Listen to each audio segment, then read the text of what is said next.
Des images d'actualité égyptienne montrant l'hystérie générale, l'explosion de haine dirigée contre le minuscule État d'Israël.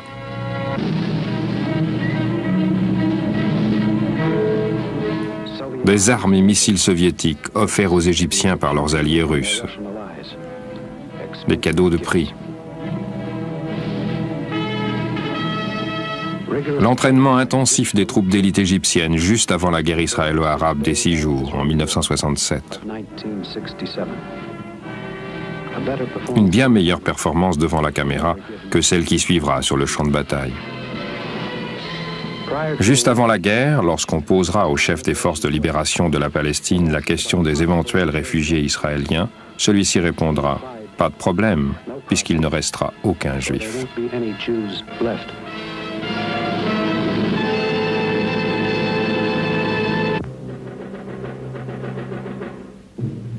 Autre époque, autre pays, et pourtant de frappantes ressemblances.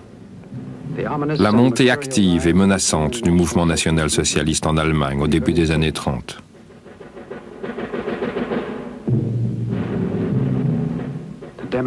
Hitler, le grand démagogue, galvanise les foules en utilisant la technique ancestrale du bouc émissaire pour justifier les défaites passées et les difficultés du pays. Au début, on ne le prend pas au sérieux. Son jeune chef de la propagande, Joseph Goebbels, est considéré comme une figure comique. On brûle les livres, un acte barbare qui fait grincer le monde civilisé, mais qui ne suscite aucune riposte.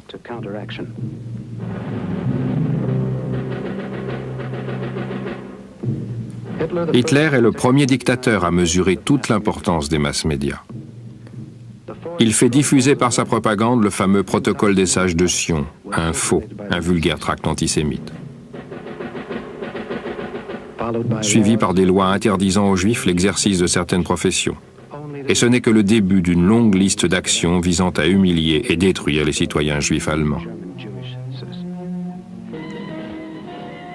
La nuit, les chemises brunes des sections d'assaut nazis entrent de force chez les opposants politiques, les traînent dans la rue et les font défiler pour les ridiculiser aux yeux du public. Déjà au début du siècle, un tyran d'une autre ère, le tsar Nicolas, avait instauré des lois encourageant la population à se dresser contre les Juifs. Une fois de plus, bouc émissaire.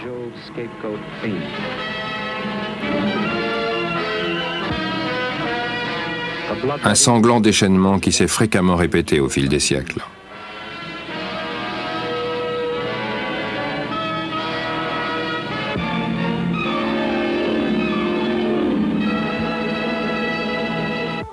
Au cœur du désert arabe, la terre de la Bible.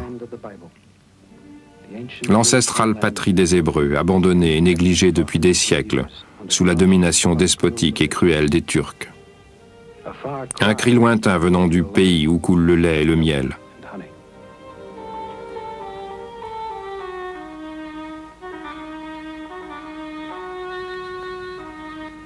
Pourtant, dans l'esprit, le cœur et les prières de tous les Juifs, depuis 2000 ans d'exil, subsiste le rêve messianique du retour. Dans cette région, plusieurs civilisations ont prospéré pour s'évanouir en poussière.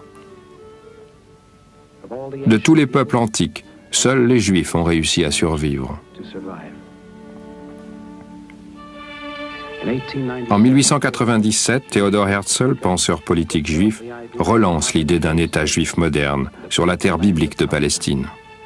De jeunes intellectuels de Russie partagent son rêve de retour. Une ville entièrement juive, Tel Aviv, est fondée sur les dunes de sable en 1909. Ben Gourion, le jeune homme au poing serré, photographié avec un groupe de pionniers, puis comme membre de la Légion juive au cours de la Première Guerre mondiale. Cette guerre qui a mobilisé des millions de soldats dans quantité de nations provoque misère et souffrance.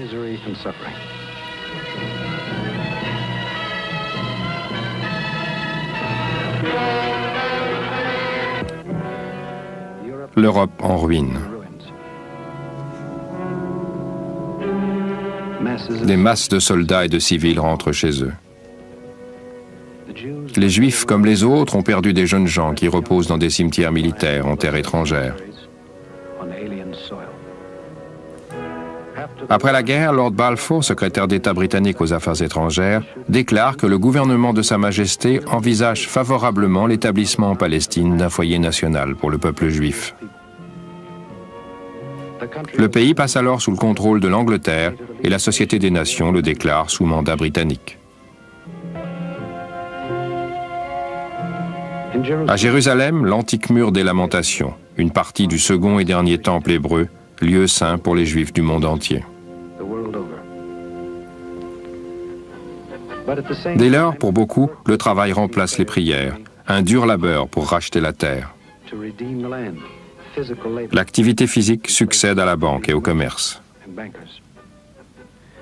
Planter des arbres, labourer le sol, regarder avec fierté pousser les semences, reconstruire Israël en cultivant sa terre, à la sueur du front et avec l'amour du travail.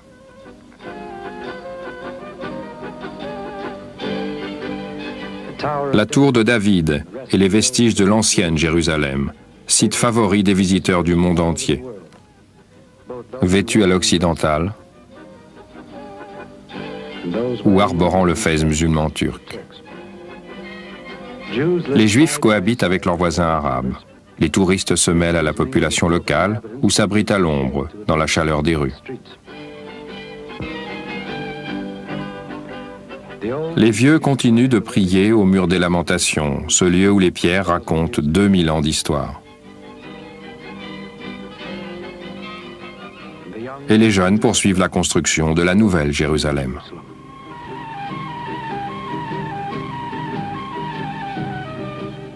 Scènes de rue de l'époque, des édifices publics d'inspiration orientale, automobiles se mêlant aux carrioles tirées par les chevaux.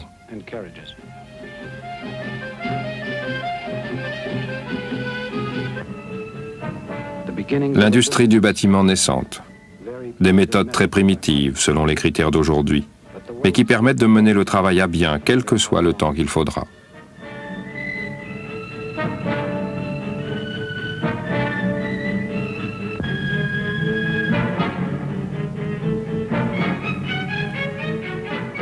Les chameaux, au mauvais caractère, antipathiques et maladroits, mais tellement utiles.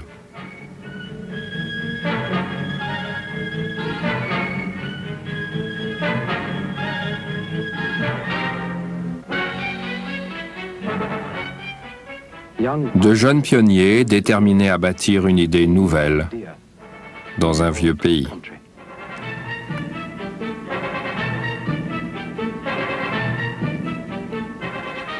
Ailleurs, les marécages, infestés par la malaria et qu'il faut dégager.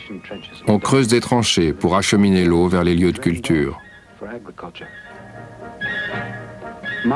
Des kilomètres de canalisation qui alimenteront des étendues désertes.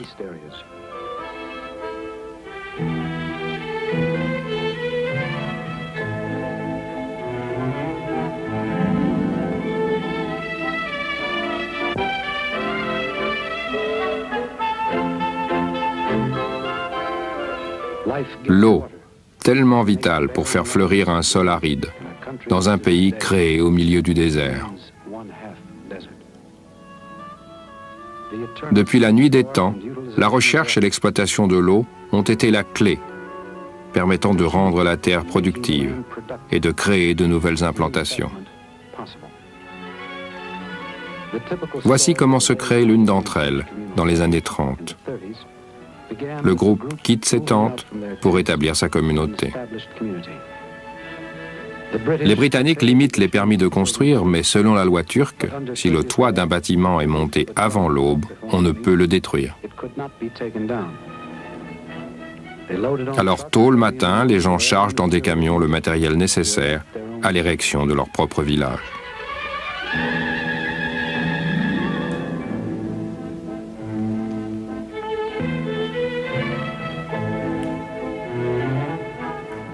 Et on emporte aussi des fils barbelés, essentiels pour se défendre contre la menace des bandits arabes.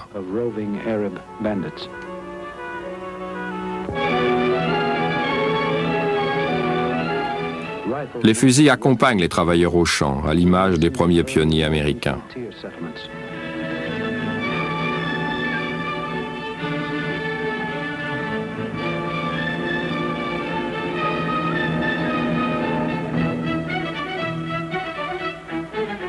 Le bâtiment le plus important et le premier à être érigé, c'est la tour de guet.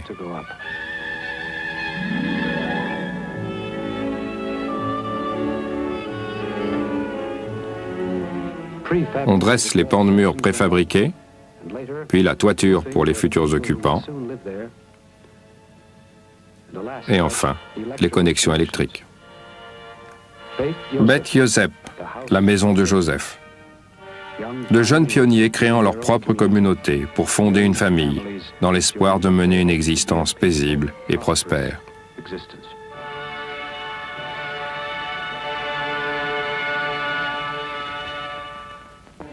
Durant cette période, le désordre civil règne dans toute la Palestine en raison des troubles croissants causés par les extrémistes arabes. Sous le regard de la police britannique, les Arabes défilent pour protester contre les Juifs qui achètent la terre et implantent des villages.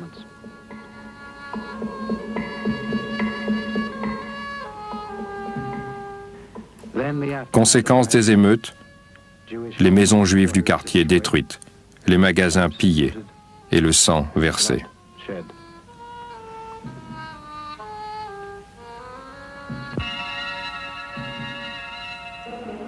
Des renforts policiers sont appelés pour rétablir l'ordre. Les pompiers locaux viennent à la rescousse, mais souvent, trop tard. Les routes de Palestine deviennent dangereuses à moins de circuler en convoi. Les soldats britanniques assurent la protection. Les voitures blindées de la police ouvrent la voie, tandis que les milices des implantations juives tentent de maintenir l'ordre durant les fréquentes périodes de friction. Pour les propriétaires féodaux arabes, le mode de vie juif est une menace contre le statu quo. Les Britanniques, respectant leurs principes d'équilibre politique, autorisent un groupe de Juifs à s'enrôler dans les forces de police de Palestine. C'est ainsi qu'adolescents, de nombreux officiers de l'armée israélienne ont reçu leur première formation militaire.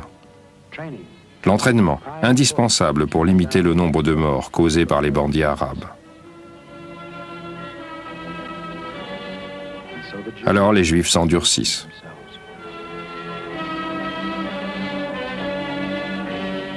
Dans chaque implantation, chaque secteur isolé, ils s'initient aux techniques militaires oubliées depuis 2000 ans. Car depuis les combattants de la liberté à Masada, qui s'opposèrent aux Romains, jamais les Juifs en tant que peuple n'ont appris l'art de la guerre. Dans les tours de guet isolées, les jeunes gens veillent sur la paix.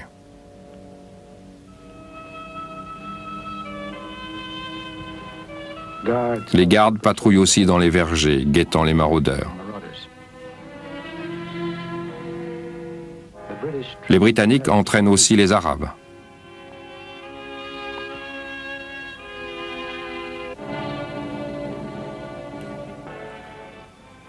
Un groupe de dignitaires lors d'une cérémonie du souvenir dans les années 50. Golda Meir, institutrice et futur Premier ministre. Maher Dizengoff, maire de Tel Aviv. Ben Gourion. Moshe Sharet. Et Chaim Weizmann, qui deviendra le premier président d'Israël. Le nouvel État juif a besoin de sa propre culture et de sa propre langue pour unir les Juifs de l'Orient et de l'Occident. On ressuscite l'hébreu et on l'adapte à un usage moderne. Les caractères antiques apparaissent dans la presse et dans la vie quotidienne de ceux qui vivent en Palestine. Une réalisation monumentale à l'initiative d'Eliezer Ben Yehuda, considéré comme le père de l'hébreu moderne. Le rêve de la terre promise se réalise, de même que la prophétie d'Ézéchiel sur la vallée des ossements desséchés. Le peuple juif renaît dans le désert. Il laboure, creuse le sol érodé de son ancienne patrie.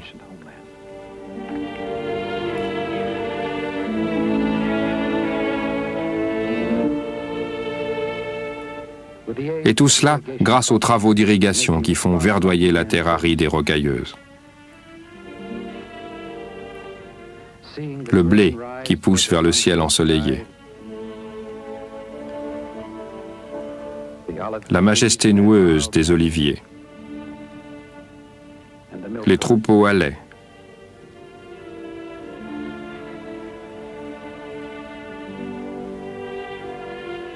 L'eau régénérante qui fait pousser les fruits dans le désert.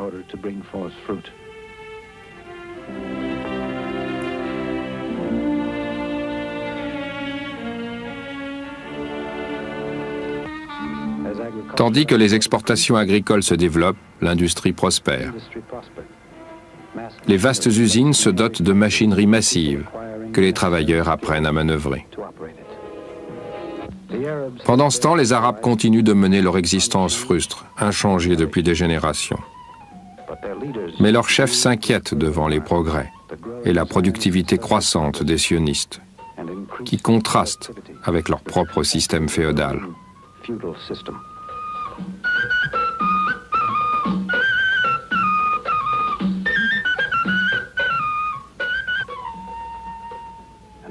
Et aussi devant cette jeune génération de Juifs, élevés d'une façon entièrement différente, avec de nouveaux objectifs et vivant en plein air.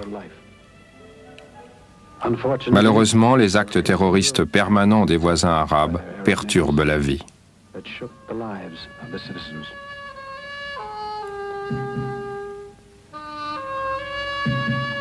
Ailleurs, au-dessus de l'Europe, les nuages se font menaçants. Hitler, redouté de ses opposants, envahit ses voisins sans peine, détruisant tout et infligeant aux Juifs la plus grande souffrance de leur histoire déjà sanglante. Ils sont raflés, entassés comme du bétail dans des camions, à destination des chambres à gaz.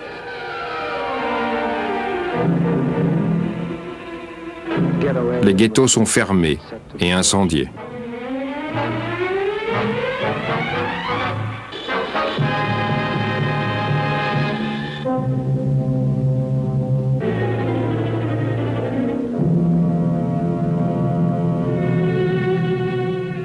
Les lamentations de leurs habitants résonnent dans toute la planète, mais peu de secours leur sont envoyés.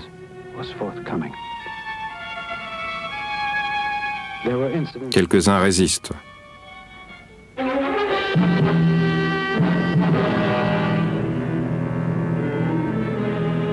Mais en général, les gens n'ont aucune possibilité de fuir. Chacun s'accroche désespérément à l'espoir que lui et sa famille trouveront un moyen de survivre.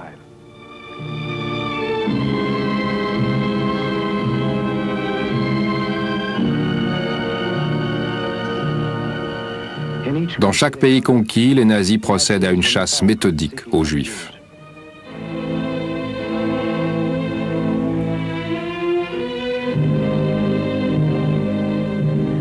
Certains parviennent à y échapper grâce à la chance ou à la compassion de leurs amis chrétiens.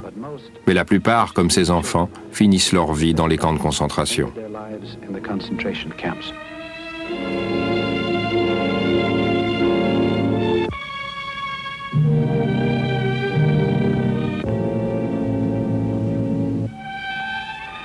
Les Allemands utilisent un gaz mortel et le monde apprend un nouveau mot, génocide.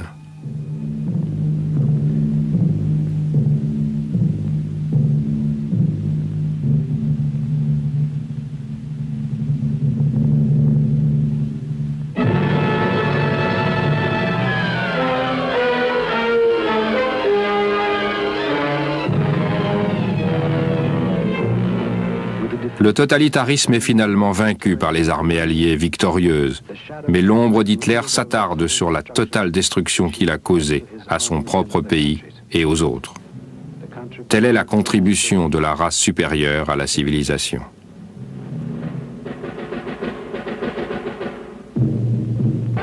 Pour beaucoup, il n'y aura pas de retour, car depuis longtemps, ils ont péri dans les camps.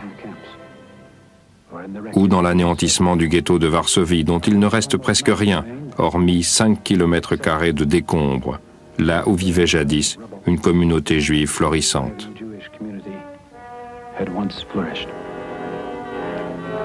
L'ampleur de la destruction dépasse l'imagination.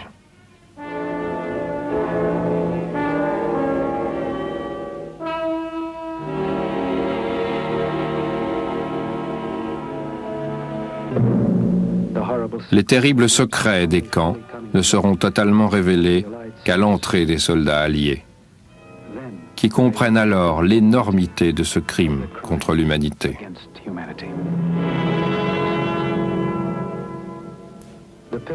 Les pitoyables rescapés sont transportés avec précaution hors des camps. Seuls les jeunes parviennent à arborer un courageux sourire.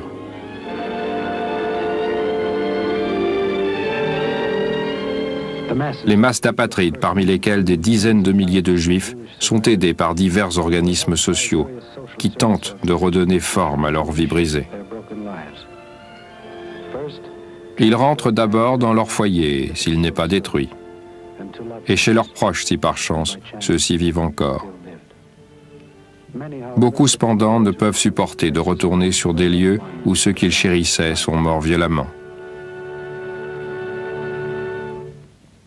Des homes d'enfants sont établis en Europe occidentale pour soigner la jeunesse juive.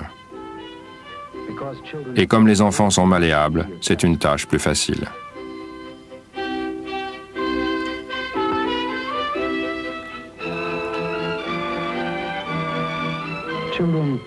Les enfants savent oublier et on peut les préparer à une installation définitive en Palestine.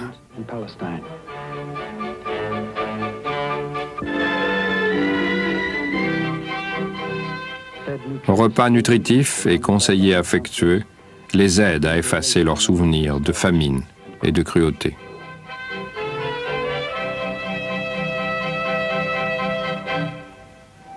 Beaucoup d'adultes apatrides participent à un mouvement clandestin qui leur permet de traverser illégalement diverses frontières jusqu'à la terre promise. L'immigration est limitée par les Britanniques, contrairement aux termes du mandat défini par la Société des Nations. Ce mouvement clandestin, le plus important de l'histoire, dirigé par des Juifs de Palestine, assurera le transport de 300 000 personnes.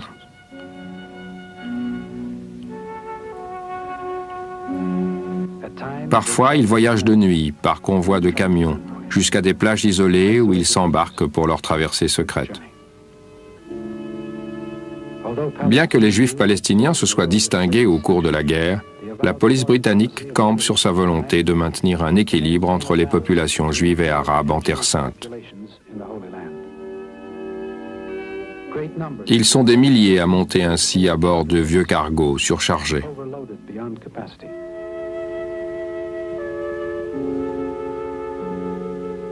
Ils rêvent de parvenir à briser le blocus britannique et de commencer une nouvelle existence en Palestine.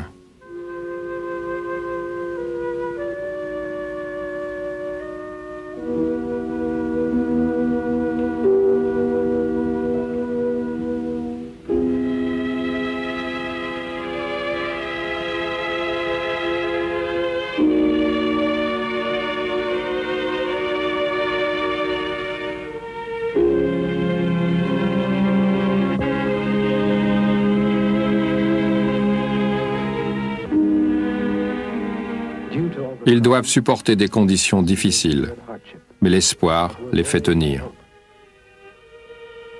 Des familles entières se pressent dans des espaces réduits, avec à peine la place pour s'allonger. Les gens sont entassés les uns sur les autres sur des gradins sous le pont, au cas où un avion de reconnaissance britannique survolerait le bateau. Celui-ci passerait alors pour un banal cargo, sans laisser deviner la masse humaine qu'il transporte. Car il faut échapper aux bâtiments de guerre de la flotte britannique si l'on veut rejoindre les plages secrètes de Palestine. Parfois, les réfugiés peuvent prendre un peu de liberté. Ils sont habitués à des installations sanitaires rudimentaires et à des provisions de vivres très limitées. Ils s'efforcent de rester propres avec le peu d'eau disponible.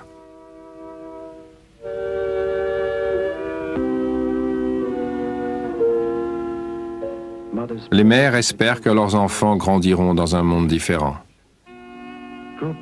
Les chefs de groupe s'assurent que les rations sont soigneusement distribuées et il règne un fort esprit de solidarité. Même après tant de souffrances et de morts, l'étincelle, la volonté de survivre persiste.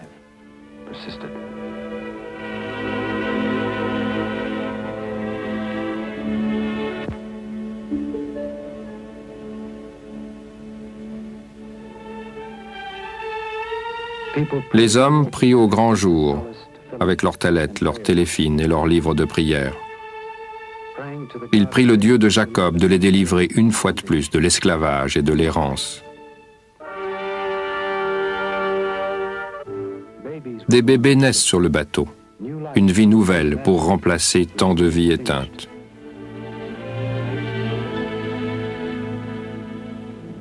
Mais peu de bateaux rejoindront la terre promise. Le but presque atteint, ils seront refoulés.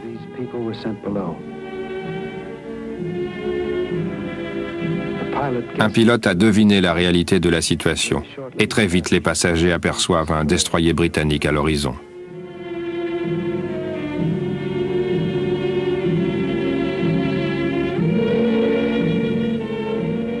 Soucieux de la sécurité des femmes et des enfants, les responsables décident de ne pas résister. Il n'y a rien à faire excepté remonter pour prendre une bouffée d'air et patienter anxieusement, tandis que le vaisseau britannique approche.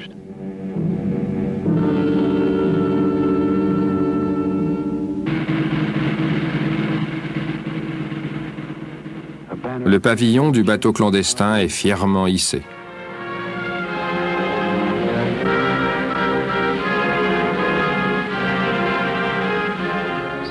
Les voyageurs attendent l'escorte en silence, leur espoir d'atteindre la Palestine brisé, leur futur incertain.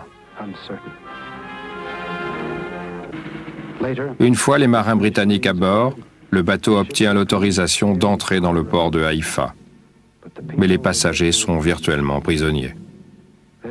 Leur séjour sera court, juste le temps de les faire monter sur des vaisseaux prisons à destination de l'île proche de Chypre.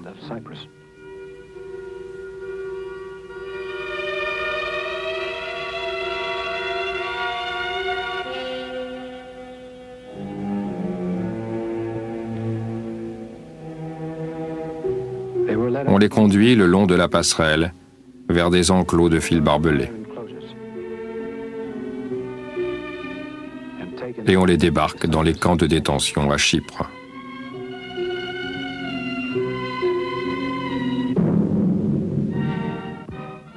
À l'Ex-Success, au siège de l'ONU, les orateurs dénoncent les uns après les autres ce spectacle des Juifs une fois de plus emprisonnés pour des raisons politiques.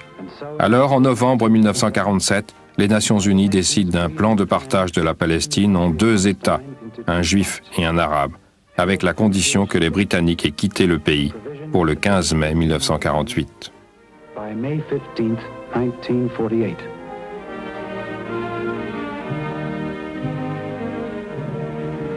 Et à la date fixée, les Britanniques partent effectivement du port de Haïfa, rapatriant leurs soldats, heureux de retourner dans leur famille, et enfin libérés de ce rôle fâcheux qu'ils ont dû jouer dans la destinée des Juifs.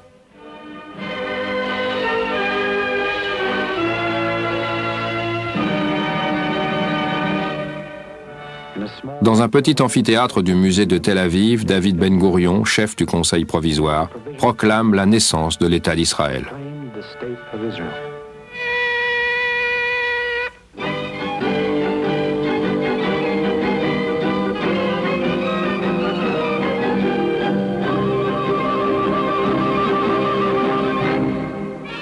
Le roi Abdallah de Jordanie, commandant en chef des forces arabes alliées, donne l'ordre d'envahir immédiatement Israël. Au même moment, l'armée clandestine juive, la Haganah, utilisant le matériel dont elle dispose, sort au grand jour pour défendre le nouvel État.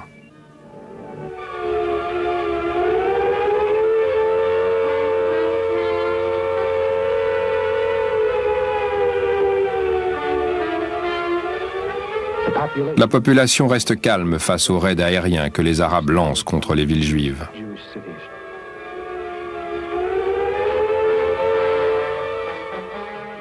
Avec des armes dépassées, les Juifs combattent les bombardiers et parviennent à les chasser. Mais non sans perte.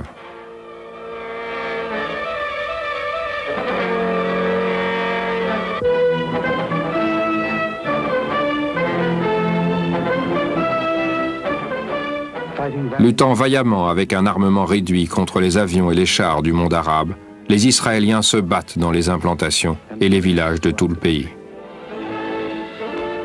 À Jérusalem, l'artillerie arabe tire sur la population civile.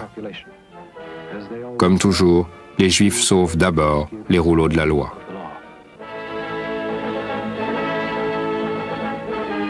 Beaucoup regardent leur maison détruite par les obus de la Légion arabe, entraînée et commandée par des Britanniques.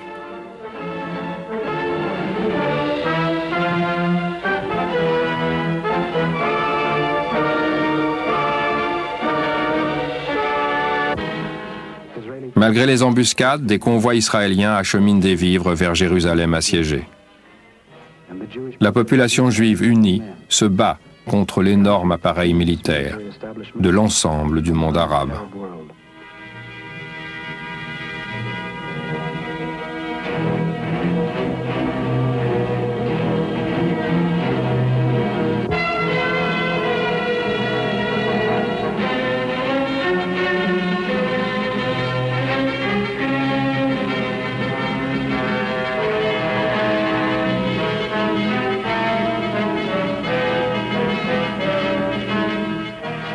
Les colons des régions rurales sont coupés de tout secours.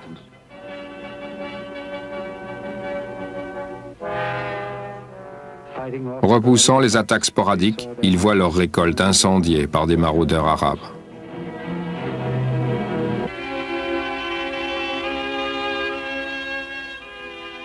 Les enfants, les premiers à souffrir en temps de guerre, sont évacués dans des voitures blindées artisanales.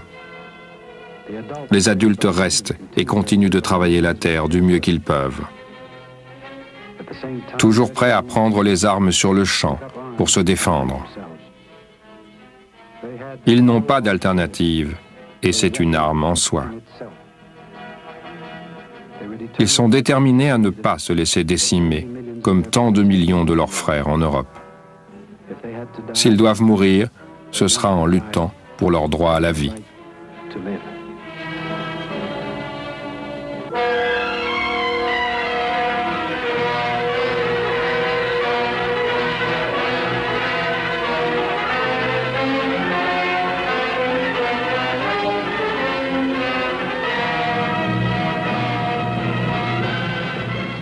Le dos à la mer, les Israéliens voient le labeur de tant d'années, leur culture, leurs projets de construction, réduits en ruine.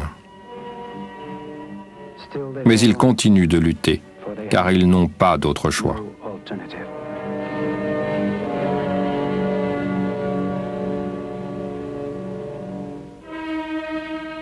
Là où des oiseaux chantaient, on trouve maintenant des monceaux de terre fraîchement retournés.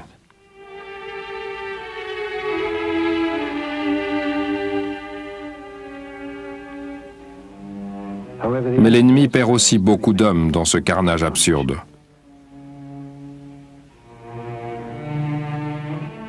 Et finalement, les États arabes acceptent un armistice. Avec l'aide des Nations Unies, le dernier de toute une série est signé en 1949.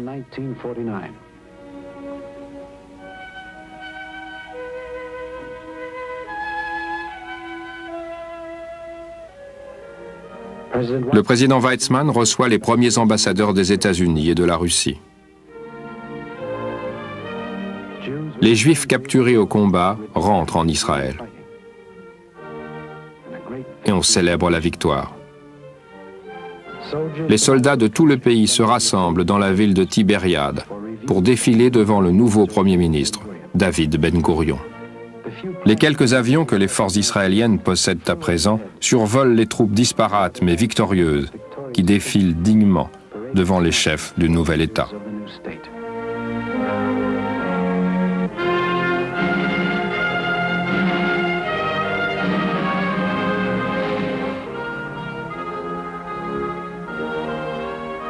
la dernière demeure de jeunes Israéliens qui ont donné leur vie pour celle de leur nation.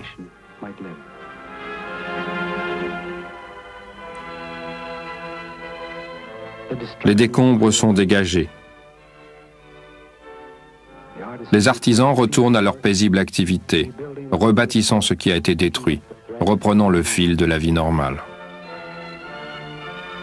La première tâche est de reconstruire et d'aller toujours de l'avant, dans un pays libre et indépendant.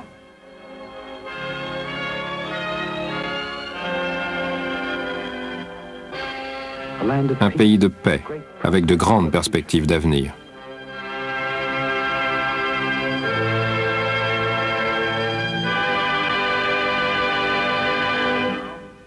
Aux Nations Unies, un vote est organisé. Abstain? Guatemala? Yes? That satisfies the requirement of the Charter of a two-thirds majority, and I therefore formally declare Israel admitted to membership in the United Nations.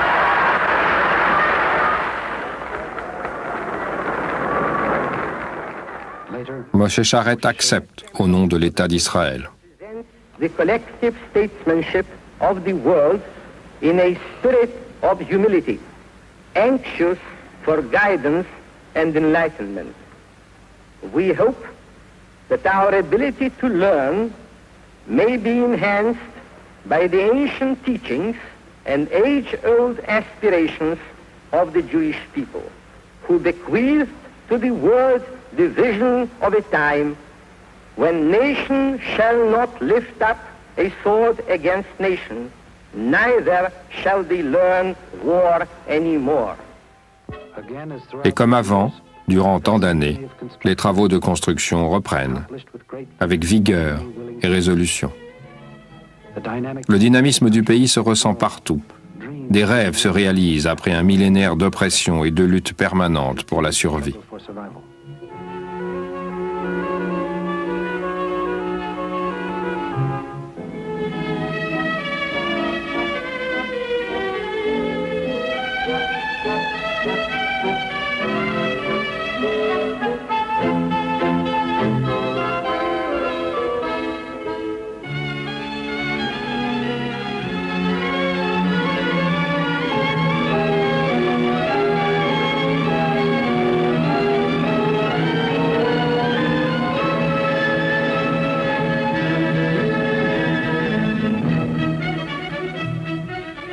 Des milliers de familles érigent des maisons et les fragiles abris de toile se transforment enfin en solides habitations de pierre et de ciment.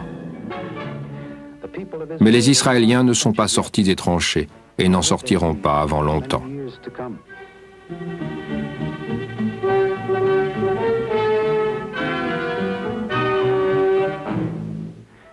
Tout en creusant les fossés d'irrigation et en installant les canalisations d'eau, ils demeurent en alerte. Souvent, après une dure journée de labeur, un homme part pour la nuit, faire son tour de garde, en disant au revoir à sa famille, sans savoir s'il la reverra le lendemain. Car il y a de nombreuses attaques des Fédayines, les escadrons terroristes égyptiens qui s'aventurent à travers la frontière. Et la police locale s'efforce de gérer les conséquences tragiques que ces envahisseurs laissent derrière eux. Ces événements exaspèrent la population qui, après 8 années de harcèlement et de crimes, exige la cessation du terrorisme et le droit de vivre en paix.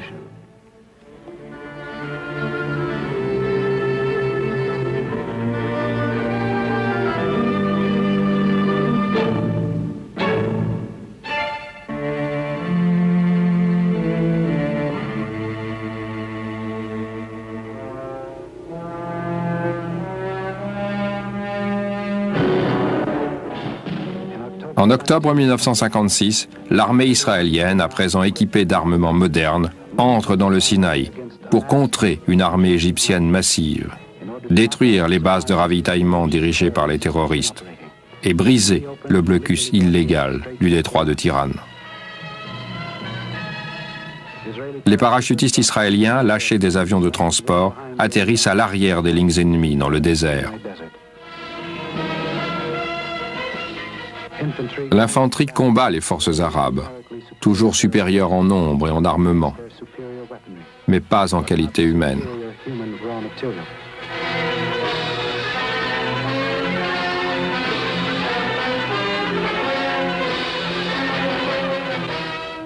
Les routes du Sinaï sont jonchées de blindés russes détruits.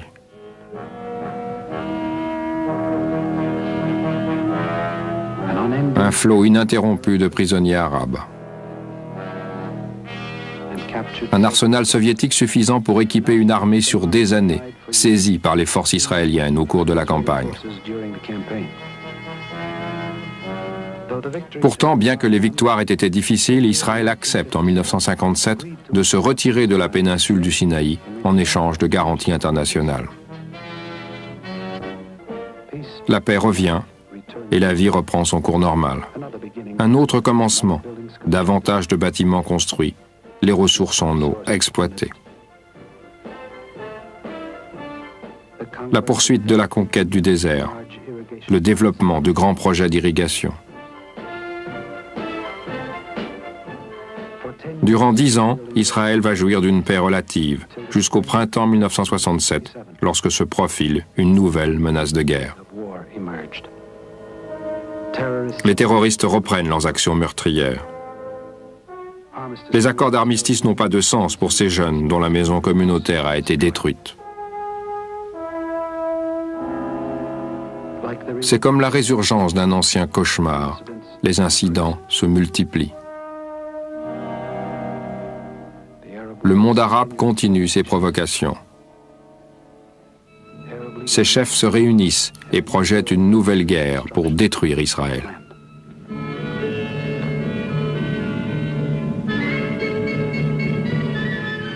Dans les capitales arabes, les soldats défilent, pas très joliment, mais bien déterminés à rejeter les Israéliens à la mer. Pendant qu'à Tel Aviv, les foules se rassemblent lors de manifestations silencieuses pour exiger la réouverture du détroit international de Tiran, de nouveau illégalement bloqué par les forces égyptiennes. En vain, les Israéliens attendent que les engagements internationaux pris 10 ans auparavant soient honorés.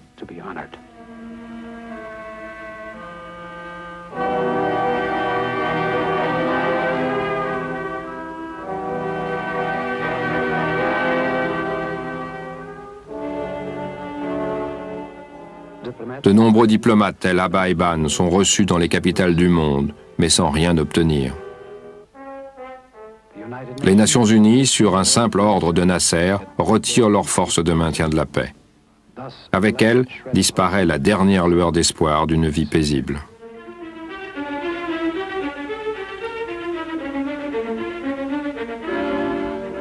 Les chefs israéliens se réunissent solennellement à huis clos pour déterminer le destin de leur peuple.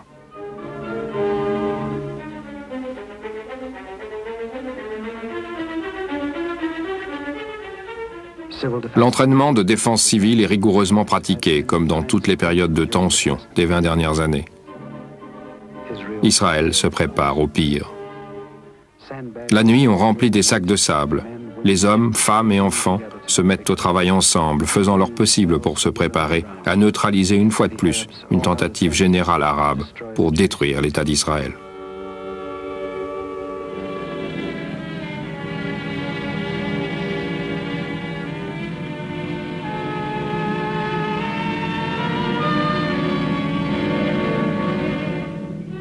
Cette fois, le sang n'est pas absurdement versé, mais donné volontairement.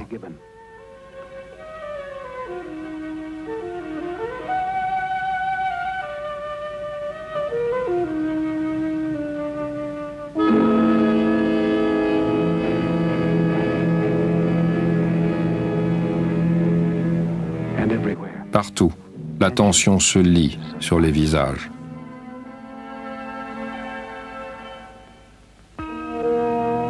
L'armée israélienne est confiante, même s'il lui faut affronter des masses de soldats ennemis et 900 avions prêts à l'attaquer.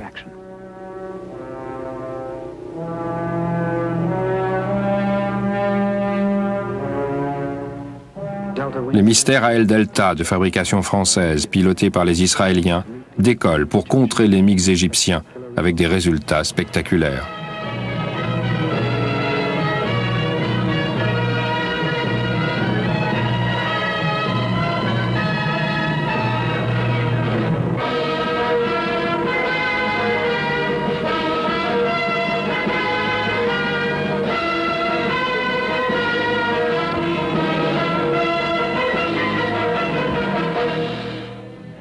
Une preuve, s'il en fallait, qu'il faut plus que des MiG pour faire la puissance d'une nation.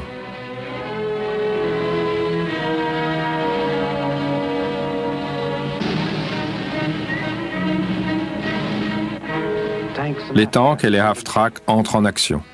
Les soldats sont déterminés à ce que le peuple juif continue de vivre.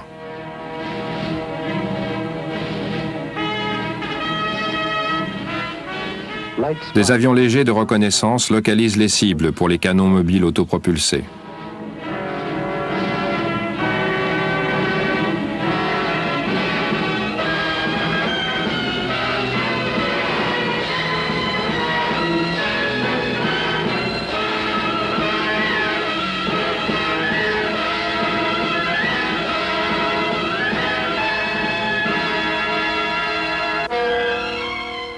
Les fumées noires à l'horizon attestent de la précision des tireurs israéliens.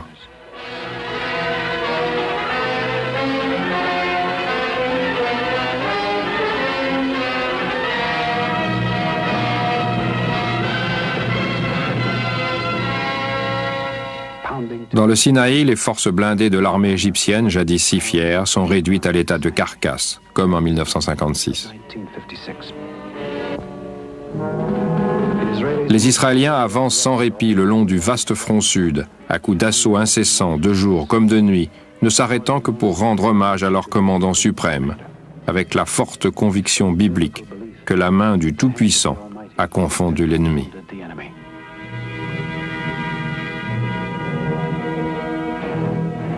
Ils pénètrent dans la ville côtière arabe de Gaza.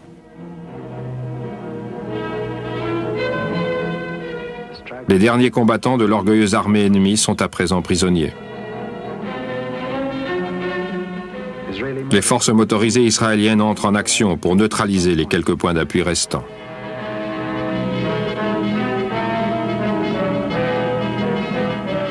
Les soldats en jeep utilisent des mitrailleuses automatiques pour effacer les dernières traces de résistance arabe.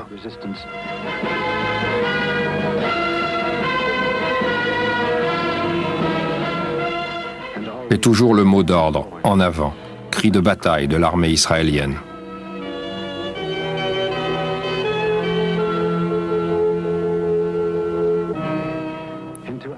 Jusqu'à Al-Arish, ancien aéroport clé de la force aérienne égyptienne dans le Sinaï.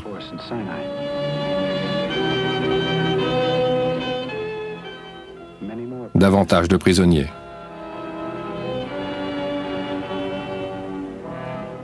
Un général de division est interrogé par les agents du renseignement israélien.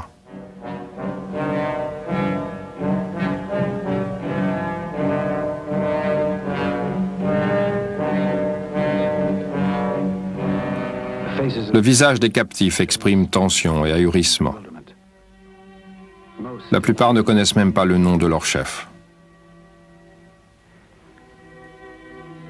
Les soldats arabes, essentiellement de la classe paysanne, ne peuvent pas courir avec leurs chaussures. Le prix élevé de la victoire, payé en sang israélien. Des soldats célèbrent leur triomphe.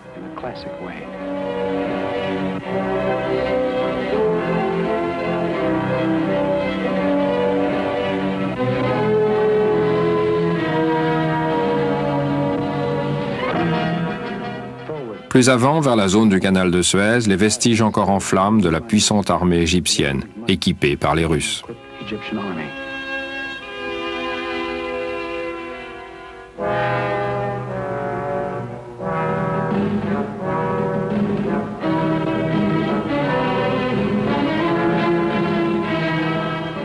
Puis l'étroite bande du canal, paisible et désertée. Le pont d'Ismaïlia, détruit par les Égyptiens en fuite, craignant d'être poursuivis de l'autre côté. Les chefs israéliens s'arrêtent pour évaluer la situation. Leurs ordres sont de ne pas aller plus loin. Les soldats prennent un repos bien mérité et profitent de la première eau non rationnée pour se rafraîchir.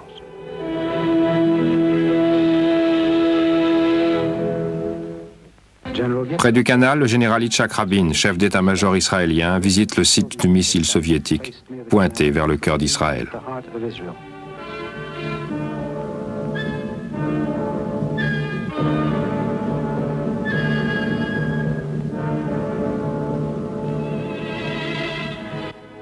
Le général Rabin inspecte aussi les lacs Amers.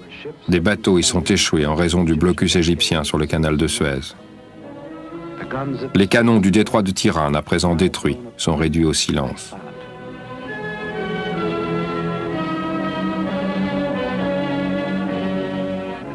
Les Israéliens débarquent à Sharm el-Sheikh, sans obstacle.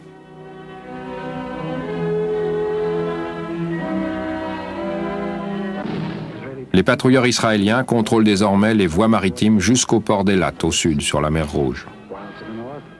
Pendant ce temps, les bombardiers israéliens attaquent les fortifications syriennes sur les hauteurs du Golan, dont les canons pilonnent les villages du nord d'Israël depuis 20 ans.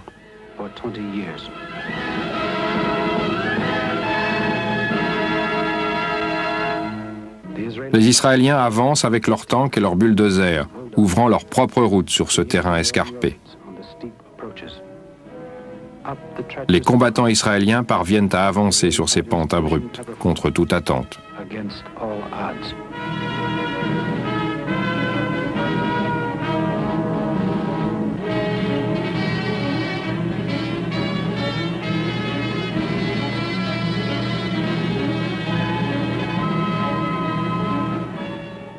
Des prisonniers syriens encore stupéfaits de l'assaut qu'ils ont subi. Des hauteurs du Golan, la vallée israélienne de Hula, à présent paisible. Quneitra, deuxième ville de Syrie, que les unités de première ligne israéliennes trouvent désertée.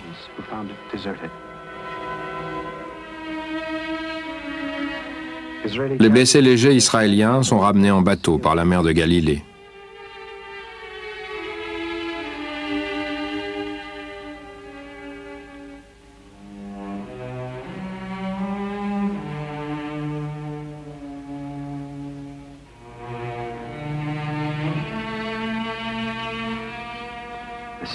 Les plus atteints sont évacués par hélicoptère et conduits dans des hôpitaux et sur les tables d'opération, 15 ou 20 minutes après être tombés, ce qui explique le nombre relativement limité de morts.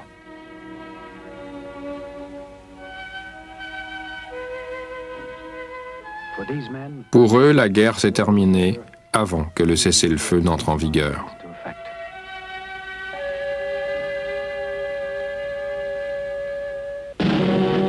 Jérusalem bombardée par les Jordaniens alors que les Israéliens avaient supplié le jeune roi Hussein de rester en dehors des combats. Le pilonnage aveugle des canons jordaniens cause de multiples victimes et incendies.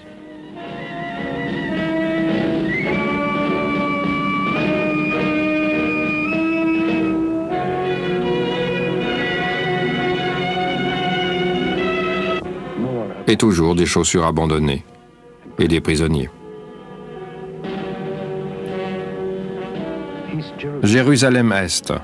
À l'issue de durs combats, les forces israéliennes ont écrasé la légion jordanienne et réunifié la ville. Les réfugiés civils rentrent chez eux. Des enfants perdus sont rendus à leur famille.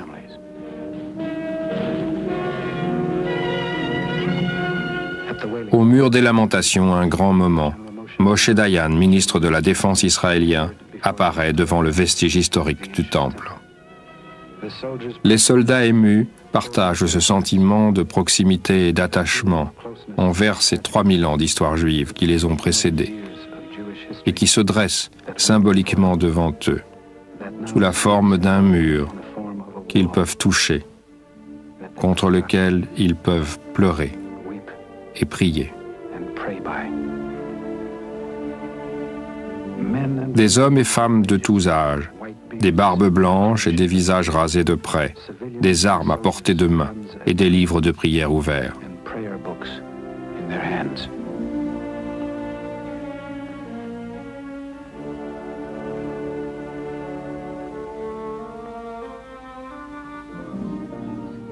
Quelques jours plus tard, la fête de Shavuot, commémorant le don de la Torah, donne lieu à une grande célébration. Les Juifs retournent sur la tombe des patriarches. Comme le veut la tradition, des morceaux de papier contenant des vœux sont glissés entre les pierres. Et les Hasidim dansent joyeusement sur la tombe d'Abraham. La liberté pour toutes les religions. Les gens peuvent prier comme ils le désirent.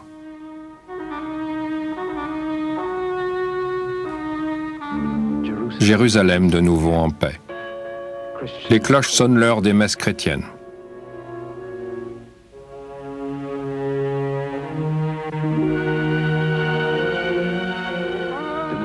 Le muezzin appelle les fidèles d'Allah dans tout le pays. Encore des prières pour qu'enfin le conflit et le sang versé prennent fin.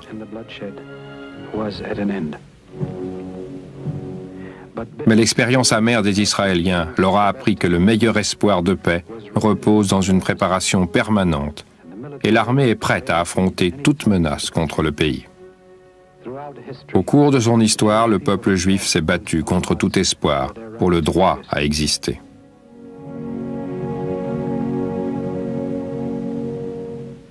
Un monument en hommage à ceux qui sont tombés et ont fait le sacrifice suprême.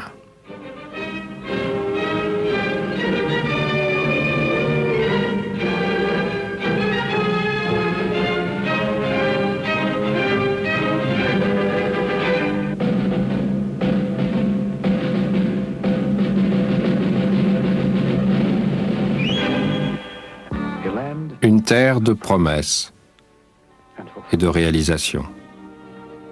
Un pays de croissance et de prospérité. Des vergers poussant sur des terres arides, des maisons érigées dans le désert et des fermiers semant des graines qui pousseront pour être récoltées par les générations à venir. J'apporterai la paix sur cette terre et personne ne vous effraiera. Des hommes et des femmes avec des numéros tatoués sur le bras ou d'origine arabe, travaillant à présent en citoyens libres dans l'État d'Israël. Les écoles arabes enseignant le Coran et la langue de leur peuple, tandis que la minorité arabe poursuit sa propre recherche culturelle dans une société pluraliste. Jeunes et vieux, immigrants et autochtones d'origines différentes, vivant ensemble pour une démocratie dynamique, s'efforçant de construire un avenir sûr et paisible. Israël, une terre chérie, née d'un rêve, taillée à la main dans la pierre biblique, baignée du sang des martyrs, maintenue par la foi, un miracle de survie. A miracle of survival.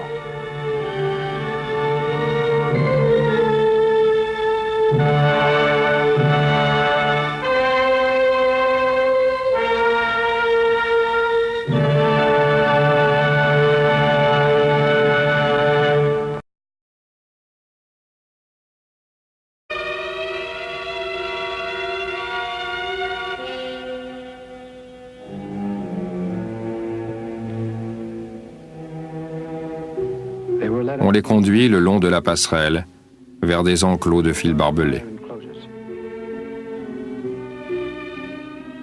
Et on les débarque dans les camps de détention à Chypre.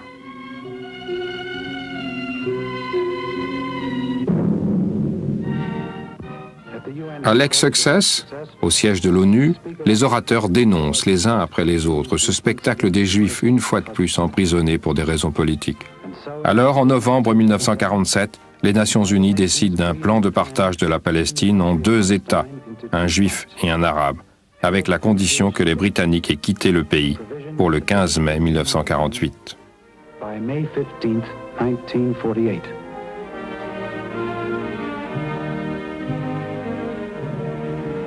Et à la date fixée, les Britanniques partent effectivement du port de Haïfa, rapatriant leurs soldats, heureux de retourner dans leur famille, et enfin libérés de ce rôle fâcheux qu'ils ont dû jouer dans la destinée des Juifs.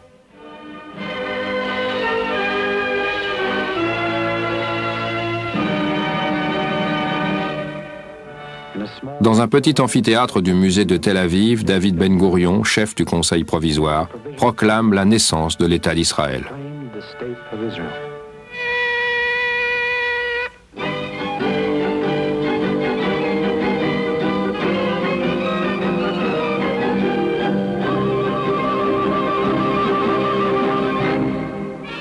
Le roi Abdallah de Jordanie, commandant en chef des forces arabes alliées, donne l'ordre d'envahir immédiatement Israël.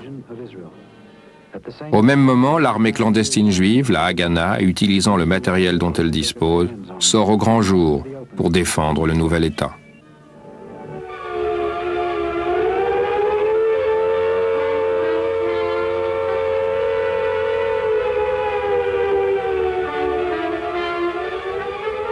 La population reste calme face aux raids aériens que les Arabes lancent contre les villes juives.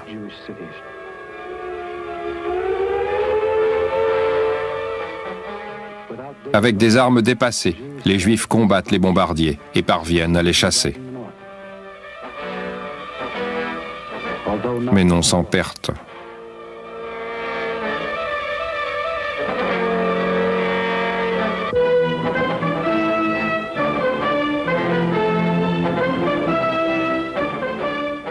Luttant vaillamment avec un armement réduit contre les avions et les chars du monde arabe, les Israéliens se battent dans les implantations et les villages de tout le pays.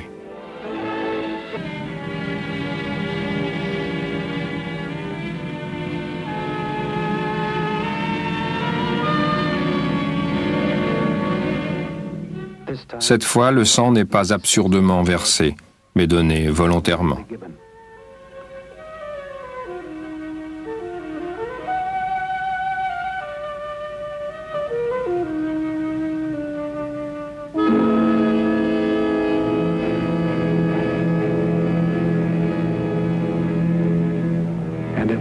Partout, la tension se lit sur les visages.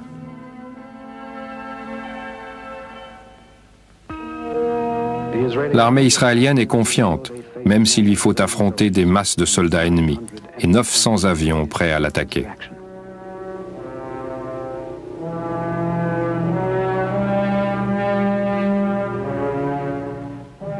Les mystères à El Delta de fabrication française, pilotés par les Israéliens, décollent pour contrer les MiG égyptiens avec des résultats spectaculaires.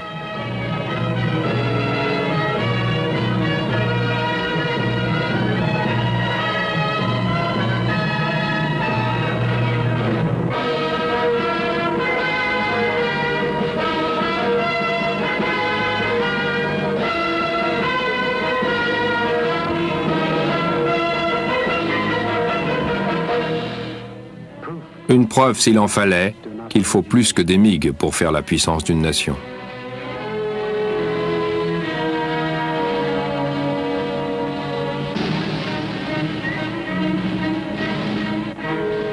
Les tanks et les half-track entrent en action. Les soldats sont déterminés à ce que le peuple juif continue de vivre.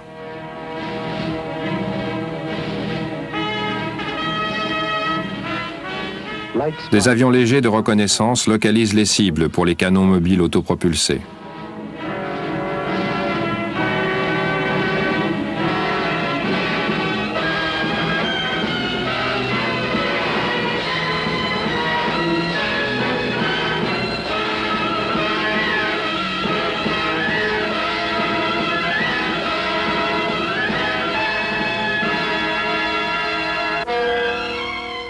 Les fumées noires à l'horizon attestent de la précision des tireurs israéliens.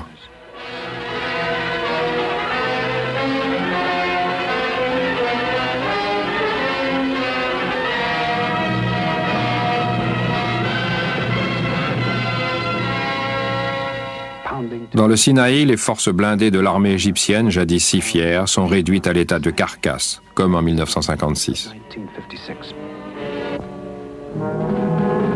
Les Israéliens avancent sans répit le long de cette guerre qui a mobilisé des millions de soldats dans quantité de nations, provoque misère et souffrance.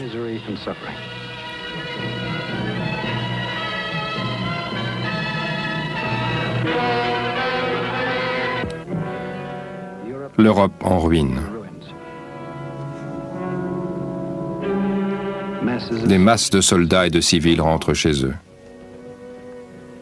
Les Juifs, comme les autres, ont perdu des jeunes gens qui reposent dans des cimetières militaires en terre étrangère. Après la guerre, Lord Balfour, secrétaire d'État britannique aux Affaires étrangères, déclare que le gouvernement de Sa Majesté envisage favorablement l'établissement en Palestine d'un foyer national pour le peuple juif. Le pays passe alors sous le contrôle de l'Angleterre et la Société des Nations le déclare sous mandat britannique. À Jérusalem, l'antique mur des Lamentations, une partie du second et dernier temple hébreu, lieu saint pour les Juifs du monde entier. Dès lors, pour beaucoup, le travail remplace les prières, un dur labeur pour racheter la terre. L'activité physique succède à la banque et au commerce. Planter des arbres, labourer le sol, regarder avec fierté pousser les semences, reconstruire Israël en cultivant sa terre, à la sueur du front et avec l'amour du travail.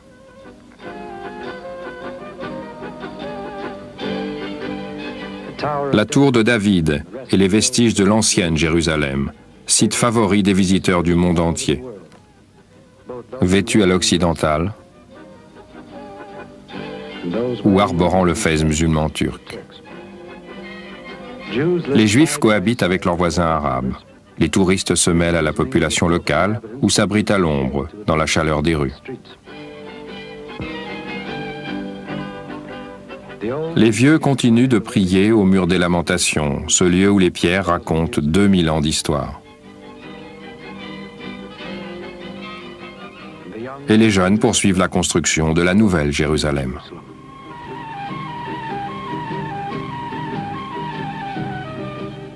Scène de rue de l'époque, des édifices publics d'inspiration orientale, automobiles se mêlant aux carrioles tirées par les chevaux.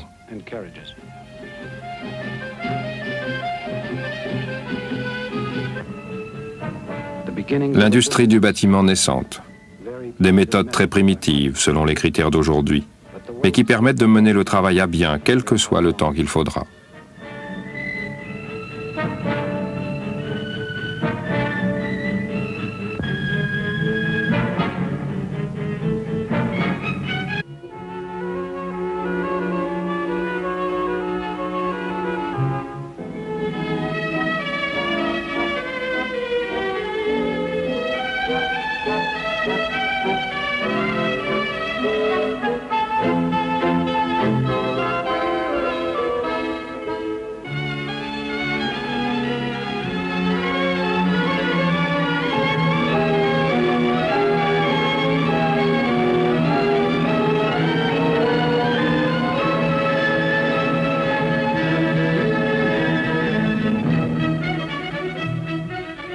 Des milliers de familles érigent des maisons et les fragiles abris de toile se transforment enfin en solides habitations de pierre et de ciment.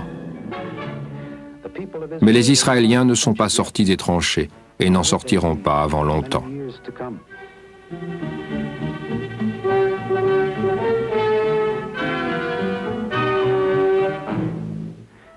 Tout en creusant les fossés d'irrigation et en installant les canalisations d'eau, ils demeurent en alerte. Souvent, après une dure journée de labeur, un homme part pour la nuit, faire son tour de garde, en disant au revoir à sa famille, sans savoir s'il la reverra le lendemain. Car il y a de nombreuses attaques des Fédayines, les escadrons terroristes égyptiens qui s'aventurent à travers la frontière. Et la police locale s'efforce de gérer les conséquences tragiques que ces envahisseurs laissent derrière eux. Ces événements exaspèrent la population qui, après 8 années de harcèlement et de crimes, exige la cessation du terrorisme et le droit de vivre en paix.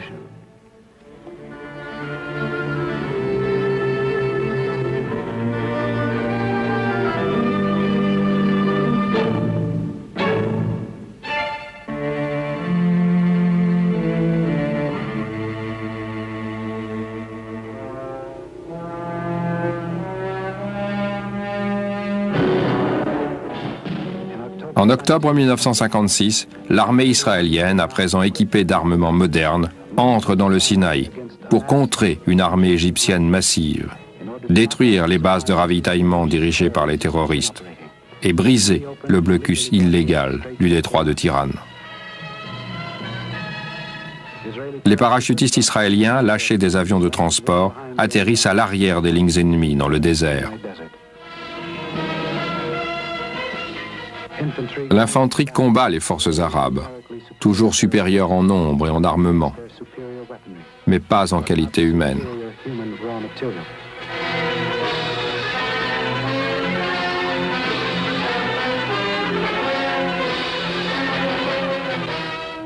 Les routes du Sinaï sont jonchées de blindés russes détruits. Mais l'ennemi perd aussi beaucoup d'hommes dans ce carnage absurde.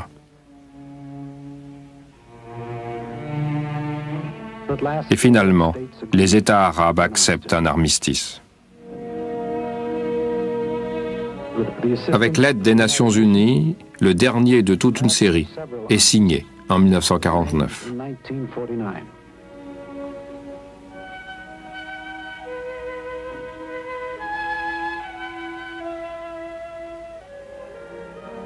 Le président Weizmann reçoit les premiers ambassadeurs des États-Unis et de la Russie. Les Juifs capturés au combat rentrent en Israël. Et on célèbre la victoire. Les soldats de tout le pays se rassemblent dans la ville de Tibériade pour défiler devant le nouveau Premier ministre, David Ben-Gourion. Les quelques avions que les forces israéliennes possèdent à présent survolent les troupes disparates mais victorieuses qui défilent dignement devant les chefs du nouvel État.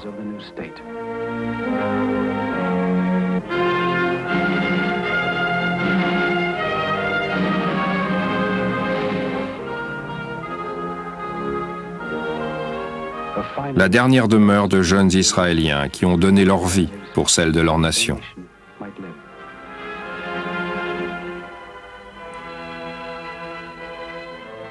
Les décombres sont dégagés.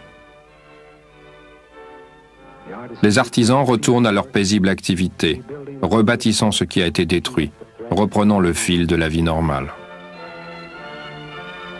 La première tâche est de reconstruire et d'aller toujours de l'avant, dans un pays libre et indépendant.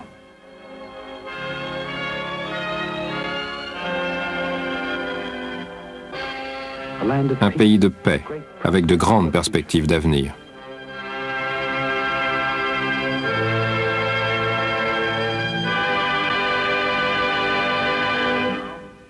Aux Nations Unies, un vote est organisé. Abstain? Guatemala? Yes? That satisfies the requirement of the Charter of a two-thirds majority, and I therefore formally declare Israel admitted to membership in the United Nations.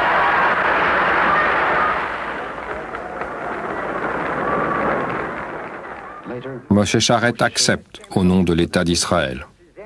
The collective statesmanship of the world in a spirit of humility, anxious for guidance and enlightenment. We hope that our ability to learn may be enhanced. Ne s'arrêtant que pour rendre hommage à leur commandant suprême, avec la forte conviction biblique que la main du Tout-Puissant a confondu l'ennemi.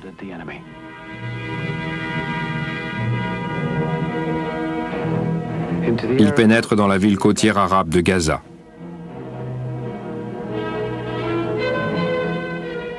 Les derniers combattants de l'orgueilleuse armée ennemie sont à présent prisonniers. Les forces motorisées israéliennes entrent en action pour neutraliser les quelques points d'appui restants.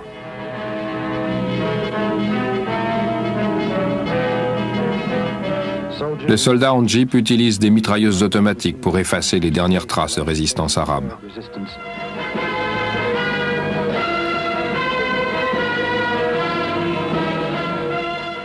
Et toujours le mot d'ordre, en avant, cri de bataille de l'armée israélienne.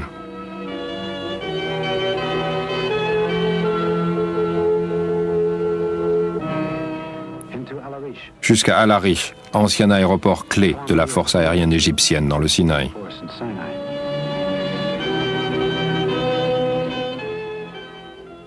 Davantage de prisonniers.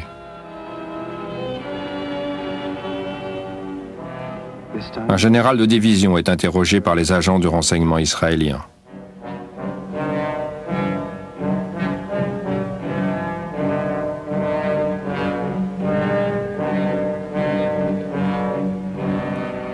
Le visage des captifs exprime tension et ahurissement. La plupart ne connaissent même pas le nom de leur chef. Les soldats arabes, essentiellement de la classe paysanne, ne peuvent pas courir avec leurs chaussures. Le prix élevé de la victoire, payé en sang israélien. Des soldats célèbrent leur triomphe.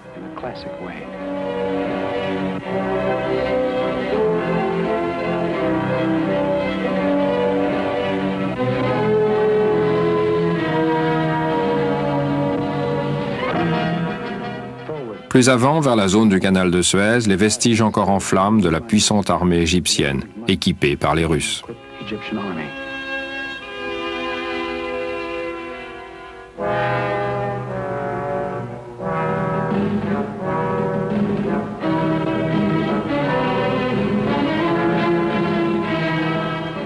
Puis l'étroite bande du canal, paisible et désertée.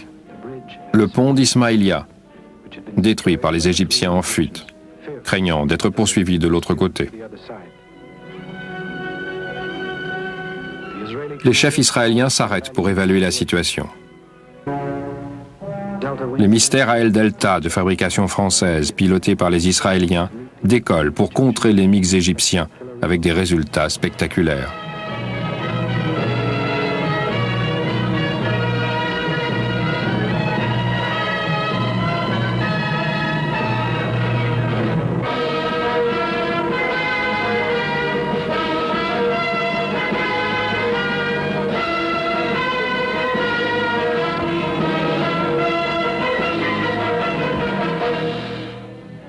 Une preuve, s'il en fallait, qu'il faut plus que des MiG pour faire la puissance d'une nation.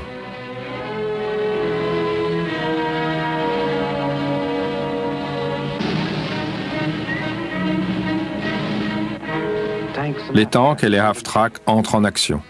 Les soldats sont déterminés à ce que le peuple juif continue de vivre.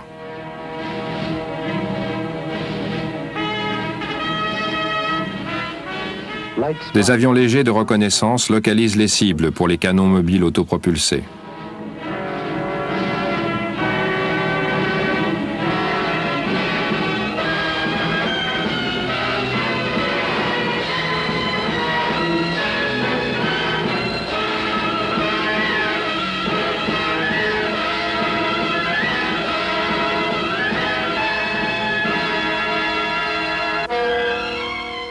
Les fumées noires à l'horizon attestent de la précision des tireurs israéliens.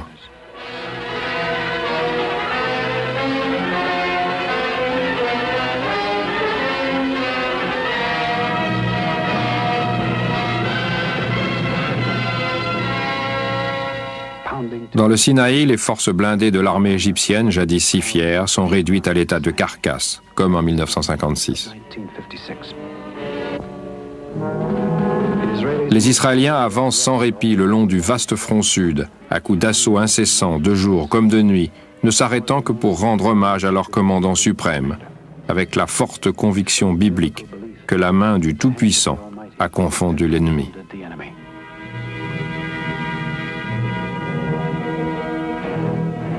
Ils pénètrent dans la ville côtière arabe de Gaza.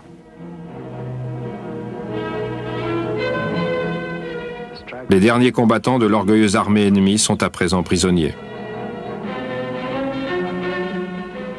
Les forces motorisées israéliennes entrent en action pour neutraliser les quelques points d'appui restants.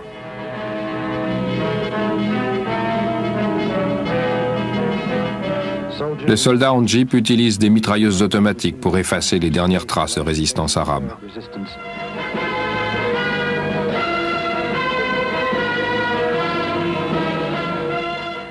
Et toujours un arabe, avec la condition que les Britanniques aient quitté le pays pour le 15 mai 1948.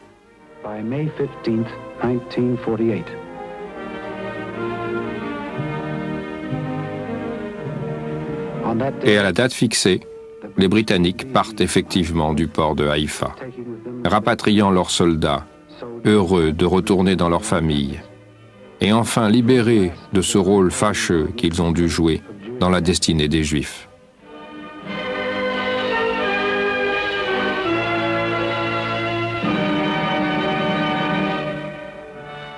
Dans un petit amphithéâtre du musée de Tel Aviv, David Ben-Gourion, chef du Conseil provisoire, proclame la naissance de l'État d'Israël.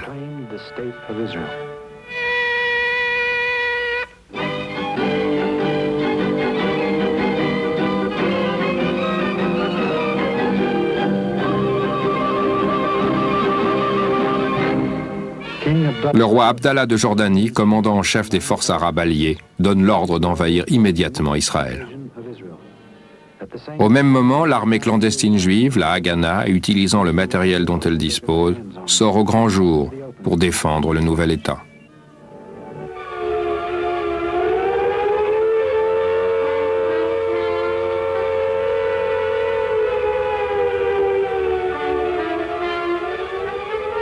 La population reste calme face aux raids aériens que les Arabes lancent contre les villes juives.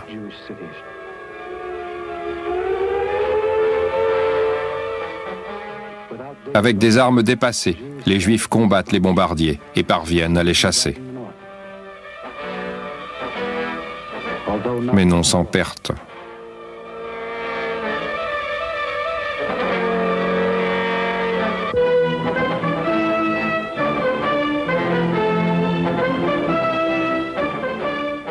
Luttant vaillamment avec un armement réduit contre les avions et les chars du monde arabe, les Israéliens se battent dans les implantations et les villages de tout le pays. À Jérusalem, l'artillerie arabe tire sur la population civile. Comme toujours, les Juifs sauvent d'abord les rouleaux de la loi.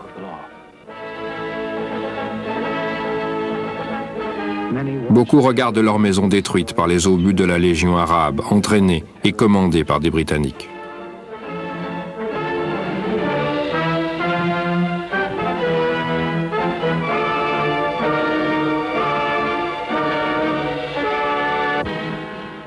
Malgré les embuscades, des convois israéliens acheminent des vivres vers Jérusalem assiégée.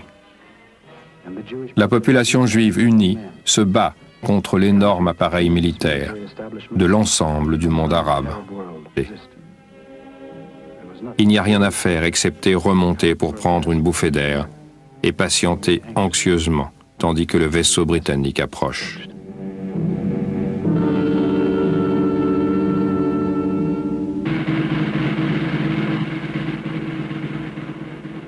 Le pavillon du bateau clandestin est fièrement hissé.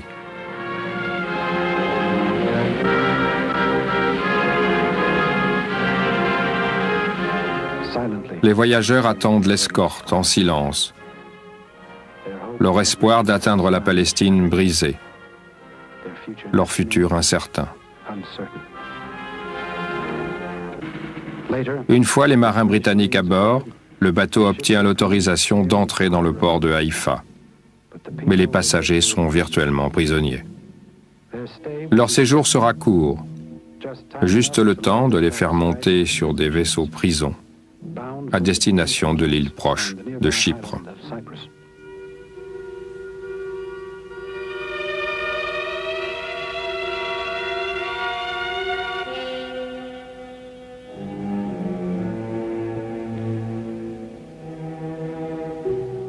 On les conduit le long de la passerelle vers des enclos de fils barbelés.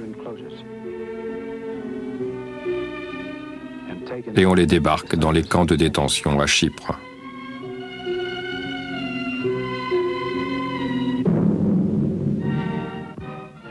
À l'ex-Success, au siège de l'ONU, les orateurs dénoncent les uns après les autres ce spectacle des Juifs une fois de plus emprisonnés pour des raisons politiques.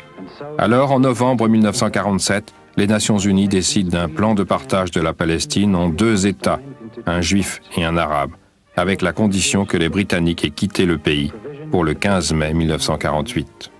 By May 15th, 1948.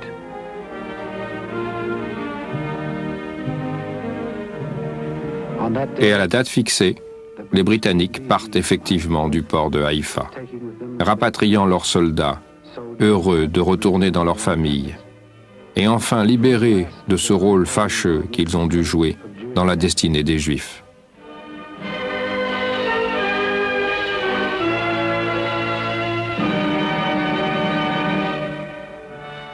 Dans un petit amphithéâtre du musée de Tel Aviv, David Ben Gourion, chef du Conseil provisoire, proclame la naissance de l'État d'Israël.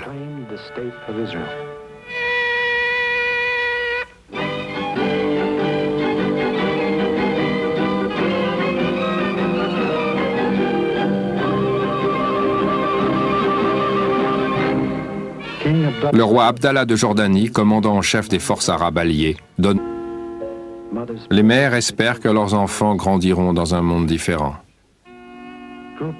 Les chefs de groupe s'assurent que les rations sont soigneusement distribuées et il règne un fort esprit de solidarité. Même après tant de souffrances et de morts, l'étincelle, la volonté de survivre persiste.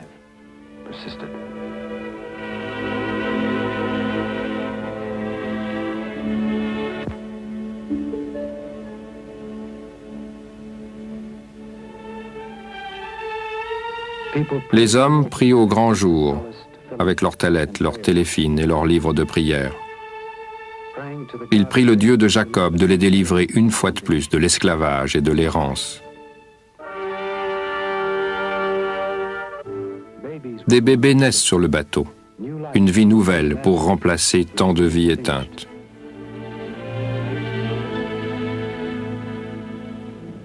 Mais peu de bateaux rejoindront la terre promise. Le but presque atteint, ils seront refoulés.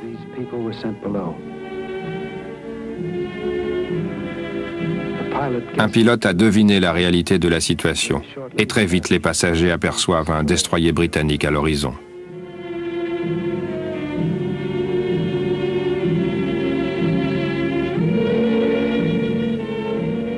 Soucieux de la sécurité des femmes et des enfants, les responsables décident de ne pas résister.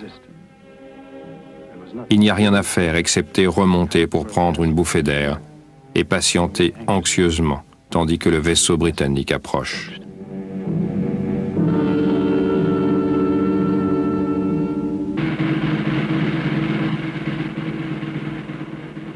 Le pavillon du bateau clandestin est fièrement hissé.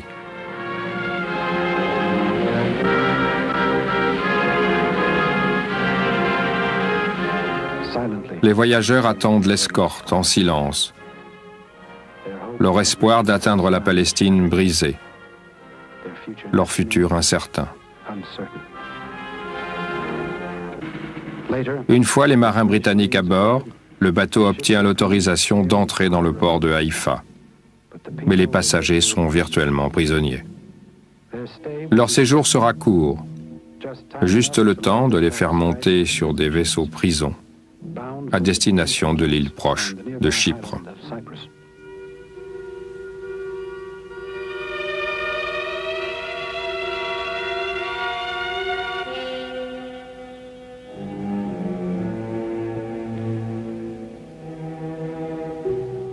On les conduit le long de la passerelle vers des enclos de fils barbelés. Et on les... L'infanterie combat les forces arabes, toujours supérieures en nombre et en armement, mais pas en qualité humaine.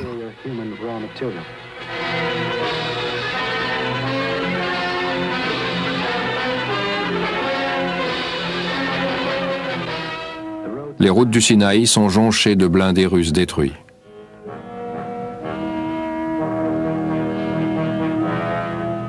Un flot ininterrompu de prisonniers arabes.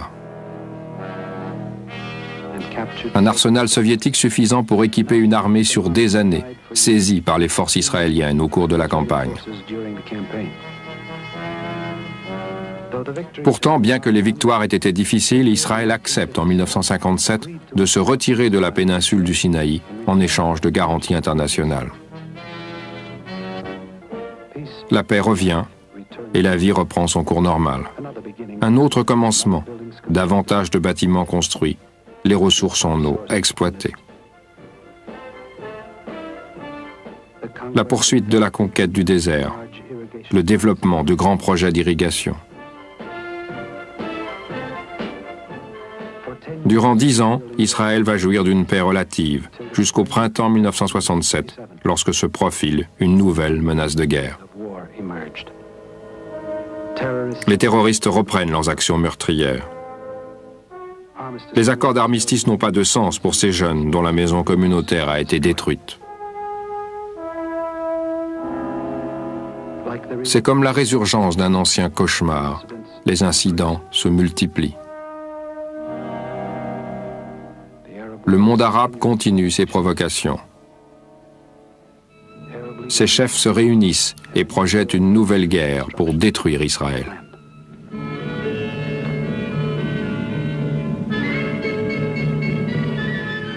Dans les capitales arabes, les soldats défilent, pas très joliment, mais bien déterminés à rejeter les Israéliens à la mer. Pendant qu'à Tel Aviv, les foules se rassemblent lors de manifestations silencieuses pour exiger la réouverture du détroit international de Tiran, de nouveau illégalement bloqué par les forces égyptiennes. En vain, les Israéliens attendent que les engagements internationaux pris 10 ans auparavant soient honorés.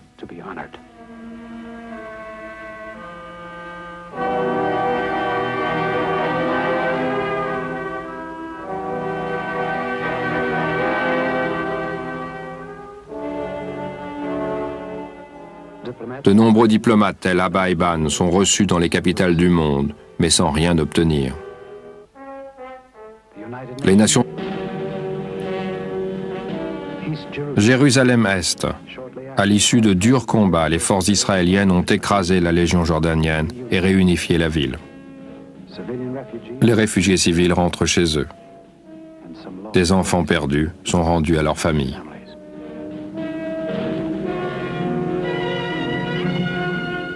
Au mur des lamentations, un grand moment, Moshe Dayan, ministre de la Défense israélien, apparaît devant le vestige historique du temple.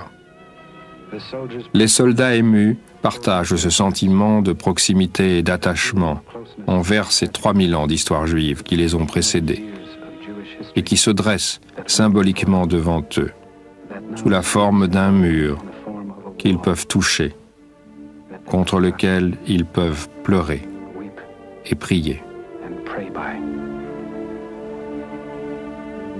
Des hommes et femmes de tous âges, des barbes blanches et des visages rasés de près, des armes à portée de main et des livres de prière ouverts.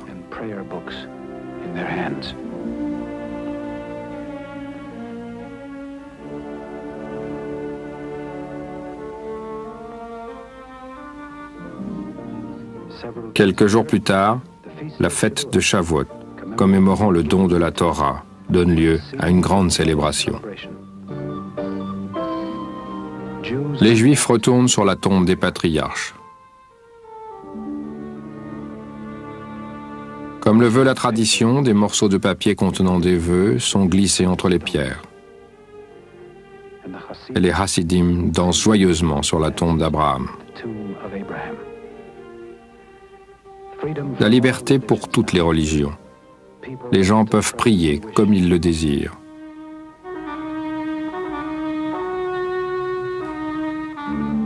Jérusalem de nouveau en paix. Les cloches sonnent l'heure des messes chrétiennes.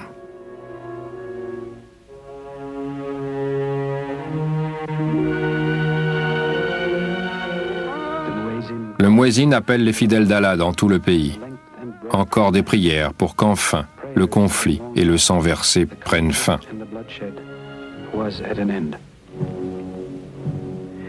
Mais l'expérience amère des Israéliens leur a appris que le meilleur espoir de paix repose dans une préparation permanente et l'armée est prête à affronter toute menace contre le pays.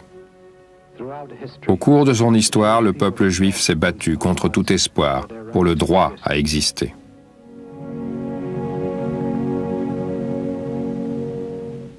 Un monument en hommage à ceux qui sont tombés et ont fait le sacrifice suprême. Des méthodes très primitives selon les critères d'aujourd'hui, mais qui permettent de mener le travail à bien, quel que soit le temps qu'il faudra.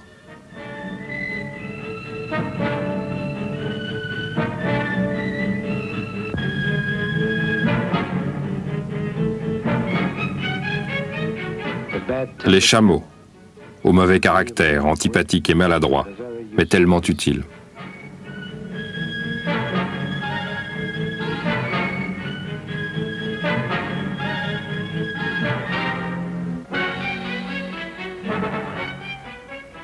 De jeunes pionniers déterminés à bâtir une idée nouvelle dans un vieux pays.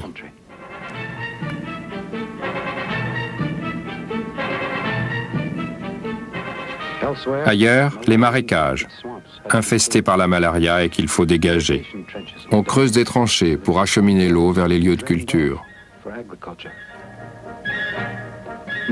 Des kilomètres de canalisation qui alimenteront des étendues désertes.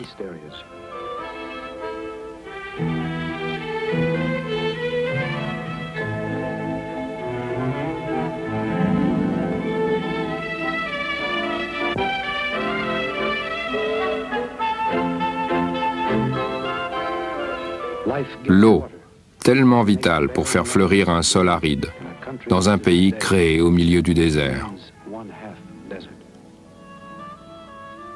Depuis la nuit des temps, la recherche et l'exploitation de l'eau ont été la clé, permettant de rendre la terre productive et de créer de nouvelles implantations.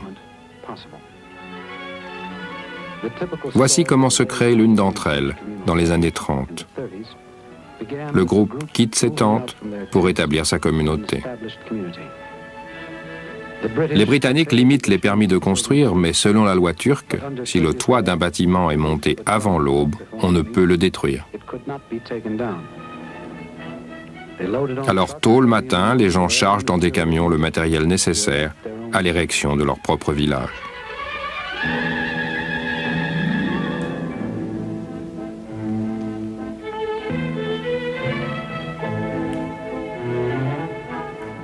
Et on emporte aussi des fils barbelés, essentiels pour se défendre contre la menace des bandits arabes.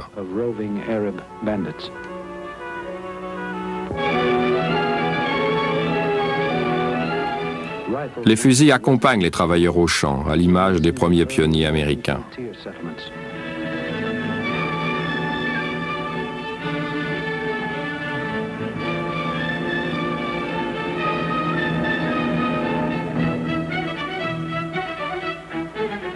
Le bâtiment le plus important